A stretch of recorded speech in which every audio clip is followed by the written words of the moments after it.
Welcome to the Influency Podcast. I'm Hadar, and this is episode number 363. And today we are going to talk about the 80-20 rule.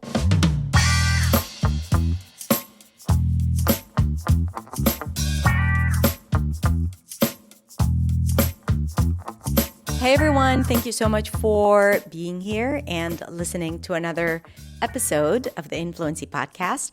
Today we're going to talk about the Pareto Principle, the 80-20 rule, and how the Pareto Principle can help you improve your English practice, optimize it, so you can get better results and a lot faster. I love talking about the 80-20 rule when it comes to learning and speaking English. And today, you are going to learn how the 80-20 rule can help you too.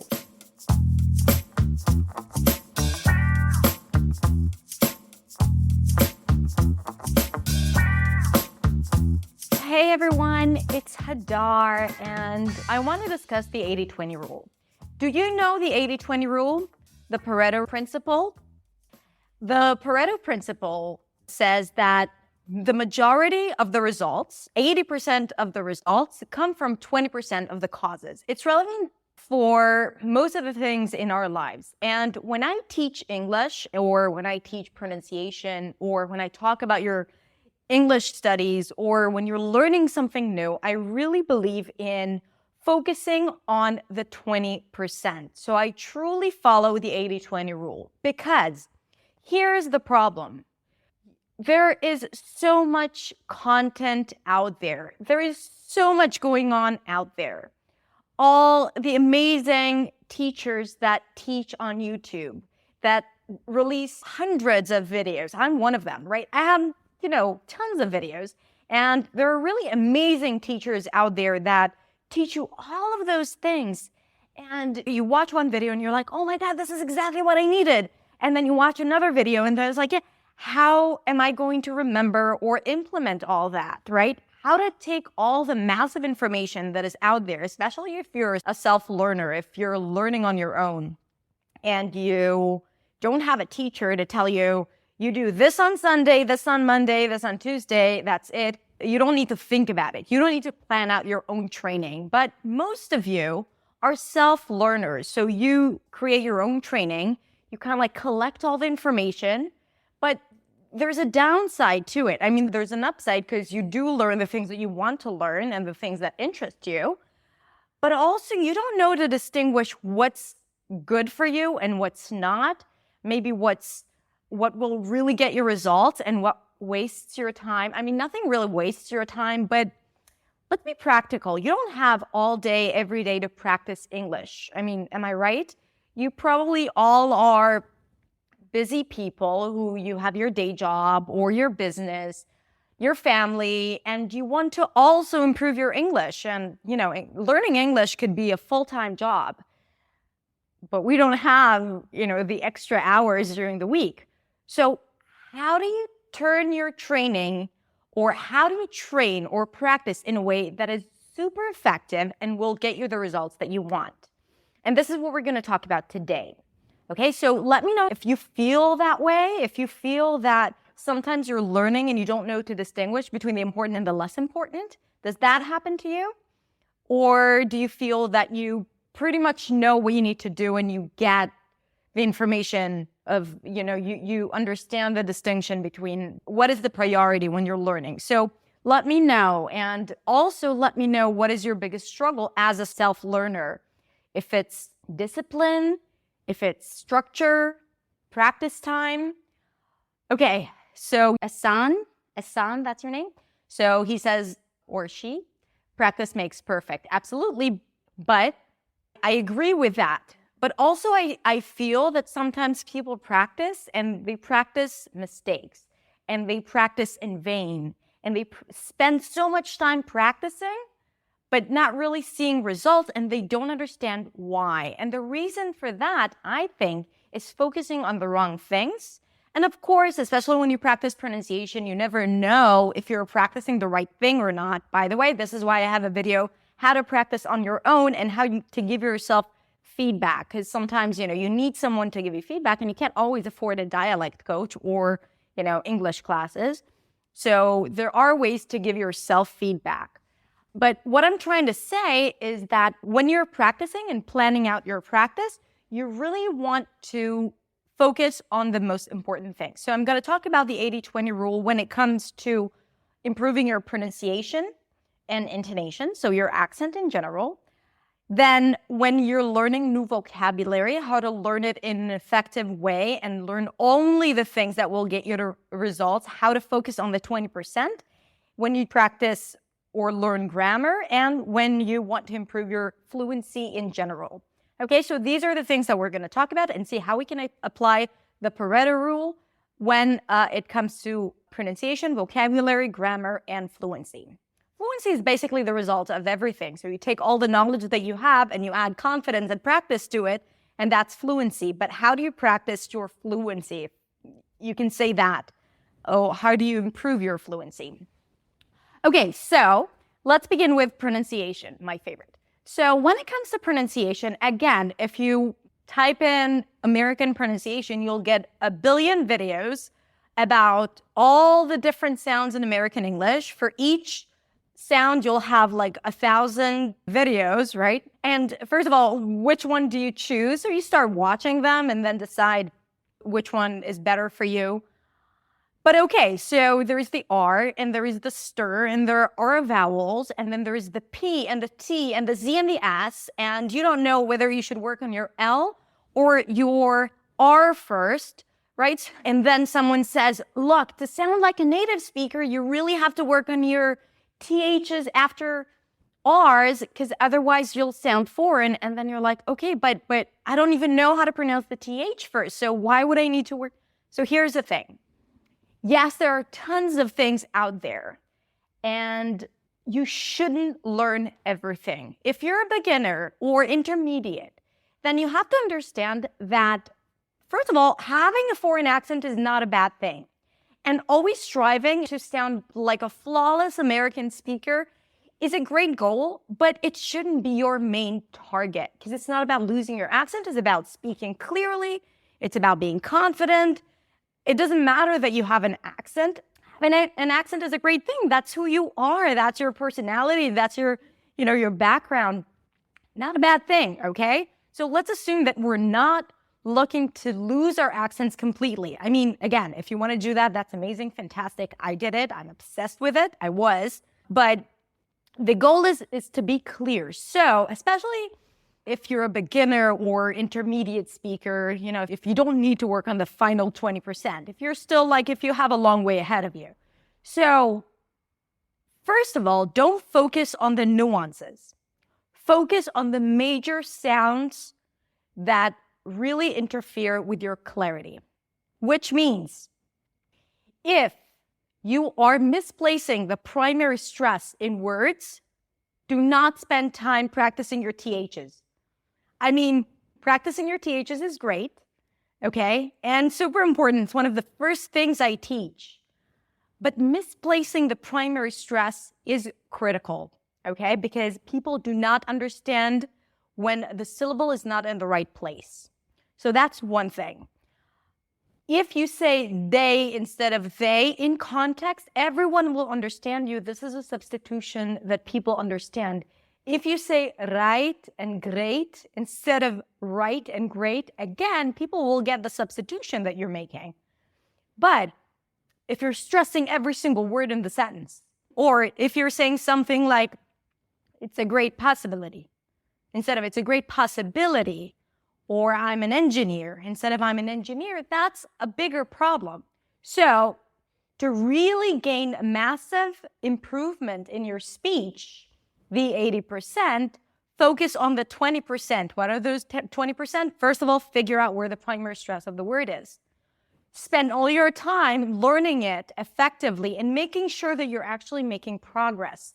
And don't just repeat things or videos without knowing if you're doing it right or not. If there is a doubt that you're not on the right track, you need to change something up, okay? If you're feeling that you're stuck and that you're not improving, then you need to change something because you're wasting your time. And other than wasting your time, and time is money and effort, and you don't see results, you get discouraged. When you get discouraged, you lose faith that you can actually make a change. And that's the worst thing that can happen. Because if you have the right training and the right plan, and you don't need a teacher to tell you that, you can create it on your own. But if you're on the right direction and you take the right journey, you will see results. Like, there is no way that you won't, okay? But when you are not challenging what you're doing and you're just doing things because that's what people tell you to do, especially if you're learning in school or at the university, like with an old school kind of that teaches you grammar by teaching you the rules first, then again, you need to challenge it and change something up until you really feel results. Because with effective practice, you see results by the minute, okay? And if you don't feel that, not by the minute, but within a few days, you should feel results. You should feel physically the results or see the process and the progress, okay? And if that doesn't happen, challenge what you're doing and try it again. So going back to pronunciation, finding the primary stress of a word is first, not finding, but being able to place it in the right position, okay? After that, you probably have the major pronunciation elements like the R, the TH as well, the open vowels, because if you speak with closed mouth, no one will understand you. So these are important. After that, you have intonation and rhythm. And then you have all the sheep, ship, and pool, pull. So again, if you haven't mastered the R, then go back to the practice table, the practice board, and practice your R first before you spend a lot of time working on the sheep, ship vowel. I know it's boring, but I want you to see results quickly. So you have to go to those major sounds that once you start applying them, you'll see immediate impact. You'll notice that people understand you better, okay? And again, it's not about them feeling more comfortable speaking to you. It's about you not getting those blank stares or people asking you to repeat yourself, because then you become self-conscious. And when you become self-conscious, then your English deteriorates. And we don't want that, okay? So focus on those main elements that will get you the best results, okay? Not just the best results, but will improve your English significantly. Let's just say that, okay? So first of all, focus on getting the right stress, okay? Placing the right stress in the word. Then you have the major sounds like the R, the as in cat, the as in father, even the TH, then stressing the right word in the sentence. Sometimes that's the most important thing, even more than the R, okay? Sometimes placing the right stress, it really depends on the speaker. But you have to analyze your speech. You have to compare yourself, let's say, read a text and compare it to the original. Okay, if you're reading a script of a TED Talk, compare it to the original and see where you feel the most of the difference. Is it the intonation, the rhythm? Trust your intuition, trust your ears. And then if you feel that the stress sticks out, like the difference in the stress patterns, then this is probably the first thing you should focus on, okay? So again, I'm saying things that are very general because it really depends on the speaker and their background and their needs.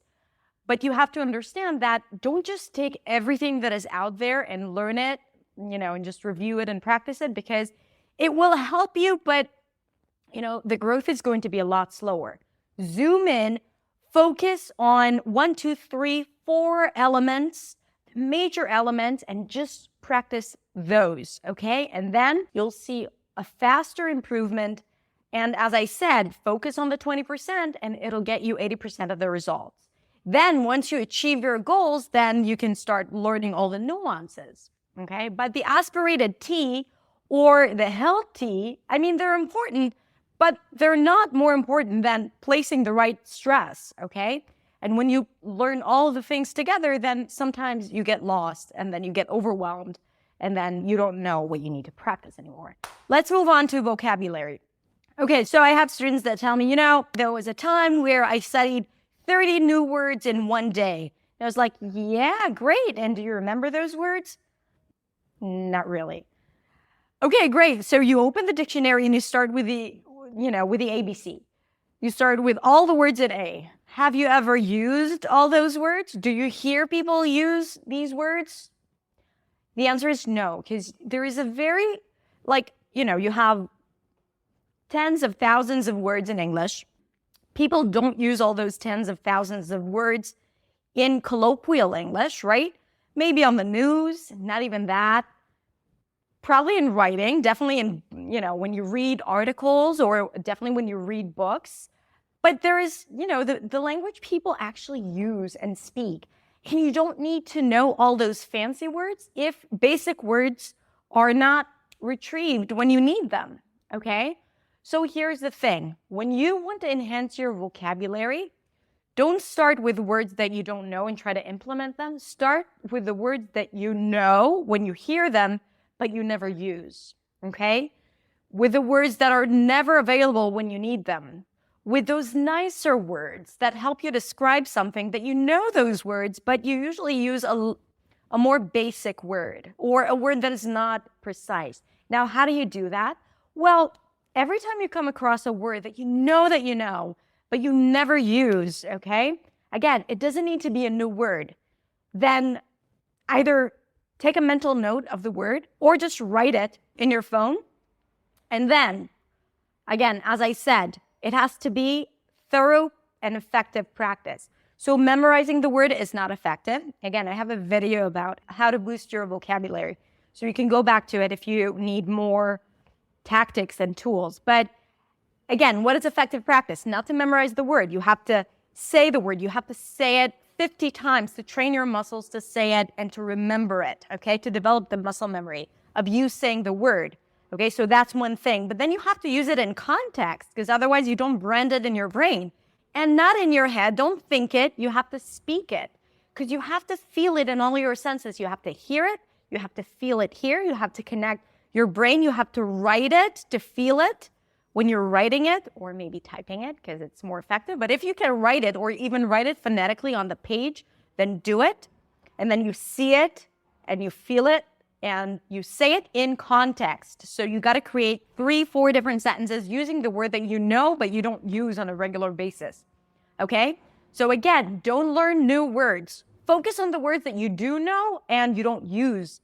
Or if you're a lawyer, okay, and you need to use certain vocabulary, right?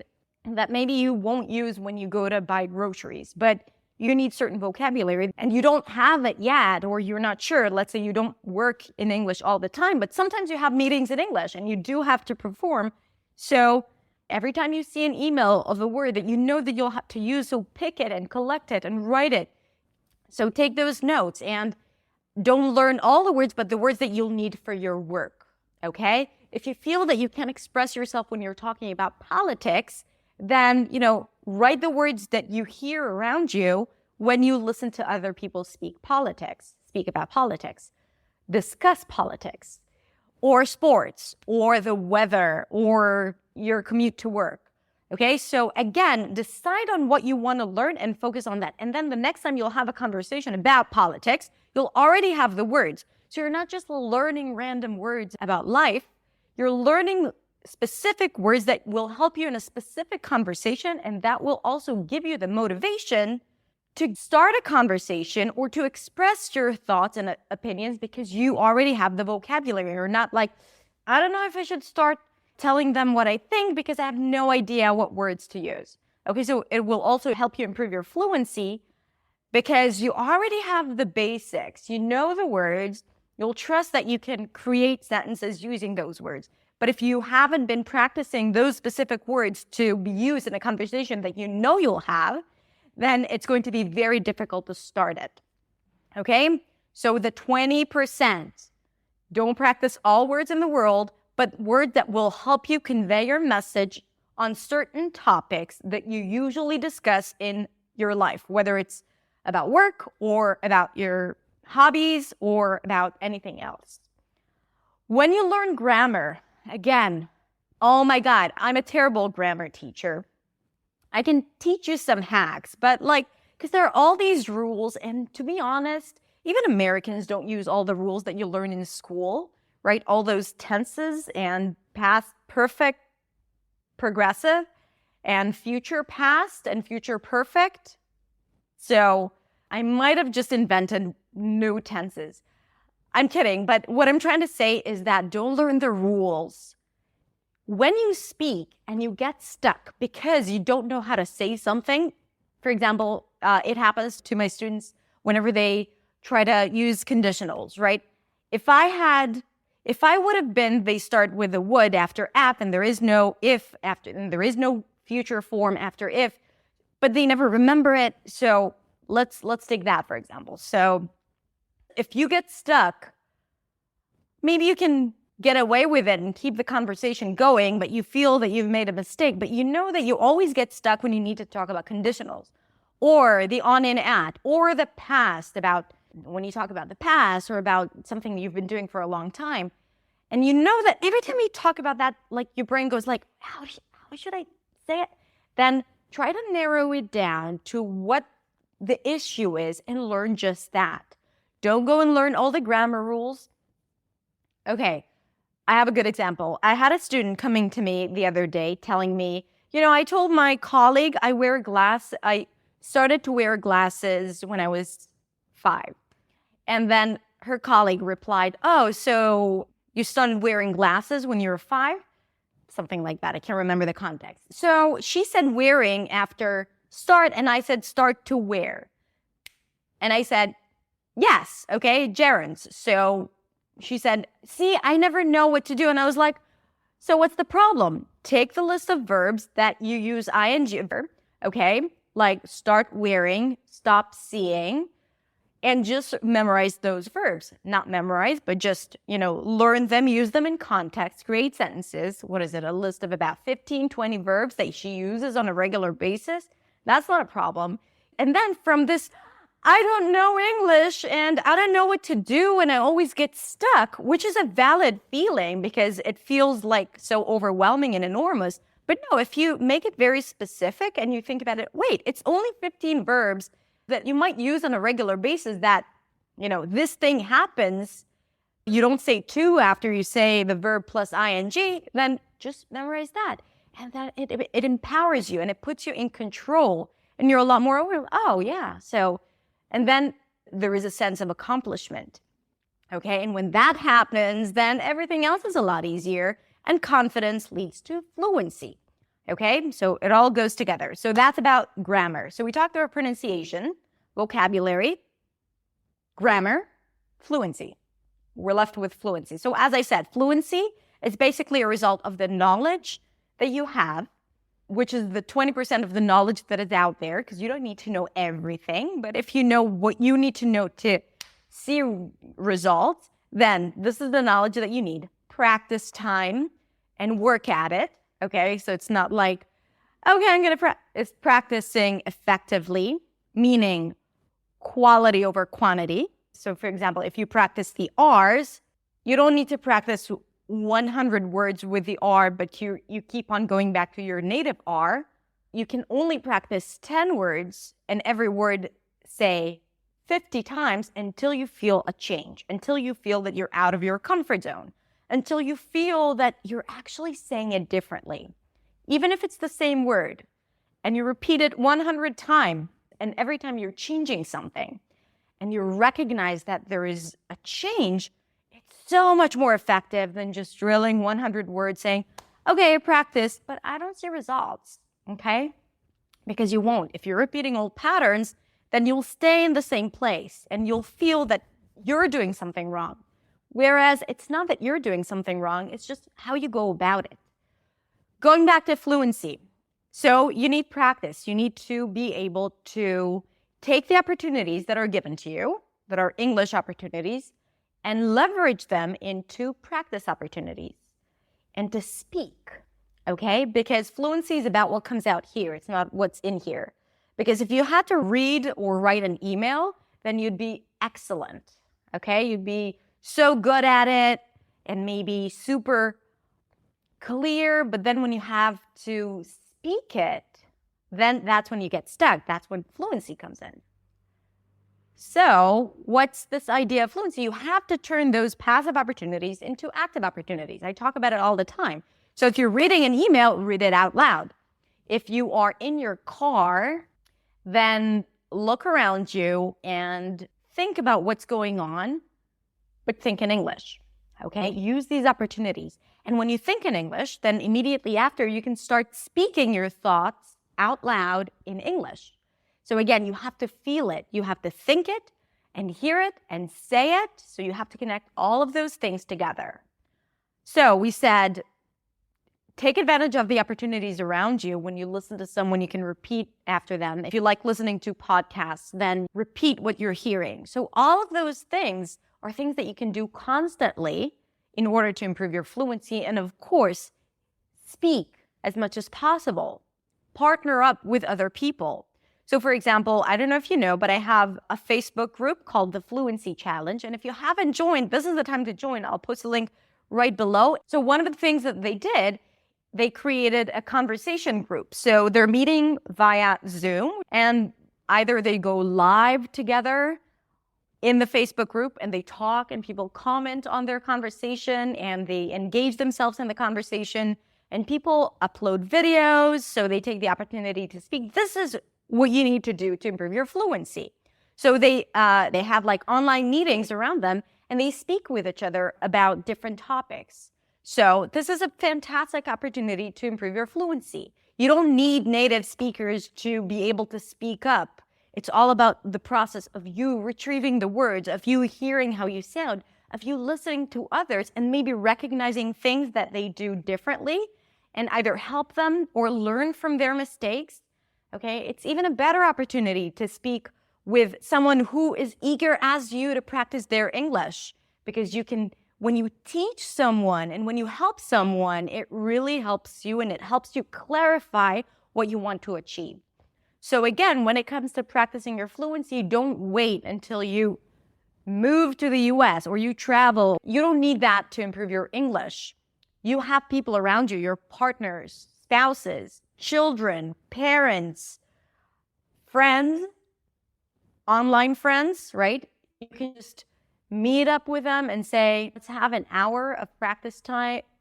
And if you can't find friends, speak to yourself, okay? But again, it's about being active. It's about understanding that you don't need a lot to make it happen. You just need to do it, okay? As I said, even if it's with yourself, even if no one's there to give you feedback, because everything is just another step on your way to reaching your goals, okay?